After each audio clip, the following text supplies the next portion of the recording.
Assalamualaikum warahmatullahi wabarakatuh. Perkenalkan, nama saya Sustiana Rifki Dania, NIM 721-141-9156 dari Rombel Akuntansi D 2019. Di sini saya akan menjelaskan materi mengenai sumber daya komputasi dan komunikasi. Yang pertama, mengenai peranti keras. Peranti keras ini terdapat beberapa unsur seperti prosesor, memori, ruang penyimpanan, alat input, alat output, dan juga multimedia. Yang pertama mengenai prosesor. Nah, tugas dari prosesor sendiri ini mengendalikan kalkulasi, mengendalikan perbandingan secara logis, mengarahkan dan mengendalikan pergerakan data dari satu lokasi ke lokasi lain di dalam komputer. Sedangkan memori ini terletak pada papan sirkuit utama komputer yang disebut motherboard. Data dalam memori akan hilang jika daya untuk komputernya dimatikan. Selanjutnya mengenai ruang penyimpanan, memori yang terletak pada suatu alat yang tidak terdapat pada papan sirkuit utama. Nah, kebanyakan jenis penyimpanan ini dapat dilepaskan dan dapat dipindahkan dari satu komputer ke komputer lain. Data yang disimpan tidak akan hilang ketika data komputer dimatikan. Alat penyimpanan yang umum digunakan ialah floppy disk atau CD.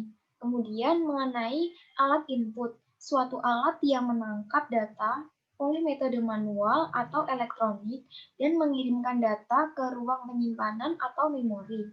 Alat input ini yang umum ialah keyboard, mouse, dan juga pemindai.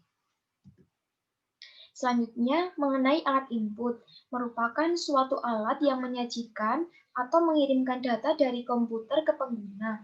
Alat output yang umum ialah monitor, komputer, printer, CD, dan juga pengeras suara. Yang terakhir mengenai multimedia, yaitu evolusi utama dari alat input dan output adalah menuju ke arah multimedia, penggunaan lebih dari suatu media pada waktu yang sama. Sebagian besar penggunaan komputer dewasa ini tidak akan mendapat akses atau sistem informasi berbasis komputer jika tidak tersedia multimedia. Selanjutnya mengenai alat-alat komputasi pribadi. Terdapat 4 macam. Yang pertama, telepon seluler cerdas, telepon seluler dengan pesan dan video interaktif, jaringan rumah, dan juga keamanan komputasi rumah. Yang pertama yang dibahas mengenai telepon seluler dengan pesan dan video interaktif. Perusahaan-perusahaan pembuat telepon seluler populer seperti Samsung, Nokia, Ericsson, dan lain-lain telah membuat telepon yang menampilkan pesan tulisan dan gambar-gambar berukuran kecil di layar tampilannya. Beberapa telepon seluler dapat menyimpan video-video pendek. Telepon seluler memiliki fitur-fitur lain yang membantu fungsi-fungsi bisnis, seperti halnya ada daftar kontak yang ada dalam telepon seluler yang tidak hanya mencantumkan nomor, tetapi mencantumkan nama, alamat email, catatan, dan lebih banyak lagi. Selanjutnya mengenai telepon seluler cerdas, atau yang sering disebut sebagai telepon cerdas atau smartphone, ketika menjalankan pekerjaan-pekerjaan yang biasanya dihubungkan dengan komputer mikro. Treo sebagai smartphone adalah bahwa ia dapat mensinkronisasikan seluruh informasinya, agenda, nomor telepon, dan banyak lagi dengan sebuah komputer mikro. Banyak model Treo maupun BlackBerry menggunakan protokol telepon seluler digital GSM atau Global System of Mobile Communication. Selanjutnya mengenai jaringan rumah. Jaringan komputer rumah telah sama populernya seperti perusahaan TV kabel dan perusahaan telepon yang memasarkan modem untuk koneksi internet. Jika Anda memiliki TV kabel, mungkin dapat membeli sebuah modem kabel, sehingga dapat mengakses internet melalui kabel yang membawa sinyal TV di rumah masing-masing. Kemudian, sebuah perusahaan telepon menjual modem DSL. Baik modem kabel maupun modem DSL ini dapat membawa akses internet kecepatan tinggi ke rumah ataupun ke TV masing-masing. Selanjutnya mengenai keamanan komputasi rumah.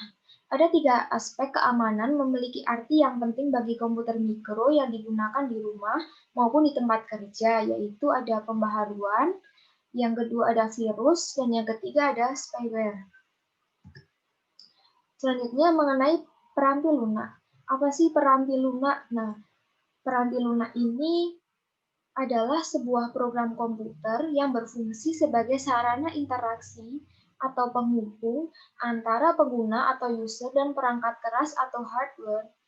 Terdapat 2 jenis dasar peranti lunak, yaitu ada peranti lunak sistem dan juga peranti lunak aplikasi. Yang pertama, peranti lunak sistem. Peranti lunak sistem ini disebut juga sebagai peranti lunak sistem operasi yang menjalankan tugas-tugas mendasar yang dibutuhkan oleh seluruh pengguna dari satu komputer tertentu. Sistem operasi mengelola proses-proses komputer dan berfungsi sebagai suatu antarmuka yang menghubungkan pengguna, peranti lunak aplikasi, dan peranti keras. Contoh-contoh sistem operasi untuk komputer mikro adalah Windows XP dan Mac OS X. Peranti lunak aplikasi ini ada 3 macam. Yang pertama, peranti lunak siap pakai atau yang sering disebut sebagai peranti lunak off the shelf, diproduksi oleh pemasok dan dijual kepada pengguna. Selanjutnya, peranti lunak yang ditulis oleh pengguna. Pengguna akhir membuat peranti lunak aplikasi dalam jumlah signifikan yang dapat mereka pergunakan dalam tugas-tugas pekerjaannya. Yang terakhir, peranti lunak aplikasi khusus. Terkadang sebuah organisasi memiliki operasi yang unik. Dalam kasus-kasus seperti ini, bisnis mungkin memiliki programmer atau sekelompok program konsultannya sendiri yang menulis peranti lunak untuk memenuhi kebutuhannya. Selanjutnya mengenai komunikasi.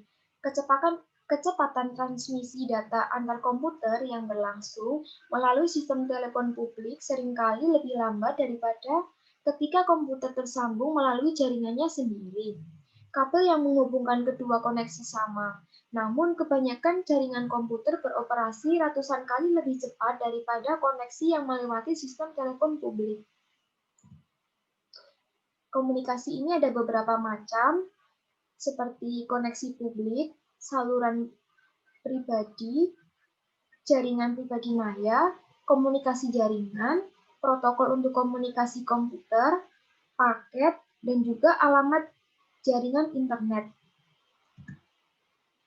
Jenis-jenis jaringan itu ada internet atau yang sering kita pakai, jaringan area metropolitan dan jaringan area luas, jaringan area lokal, jaringan area luas, internet, intranet, dan ekstranet. Konvergensi komputasi dan komunikasi. Alat-alat komputasi dan alat-alat komunikasi kini menyertakan fitur-fitur yang dimiliki di antara keduanya. Kemungkinan-kemungkinan yang ada dibatasi oleh usia baterai, kecepatan komunikasi, dan keamanan, ukuran tampilan, dan juga keyboard, serta imajinasi pengguna. Semua komputasi akan dikerjakan oleh prosesor komputer yang terdapat di dalam telepon masing-masing. Voice over Internet Protocol adalah perlewatan komunikasi suara melalui internet laksana komunikasi digital. Setiap sinyal suara yang dapat didigitalisasi dan dikirimkan melalui internet dan dapat dimainkan kembali pada pengeras suara. Sekian presentasi dari saya, kurang lebihnya mohon maaf. Terima kasih. Wassalamualaikum warahmatullahi wabarakatuh.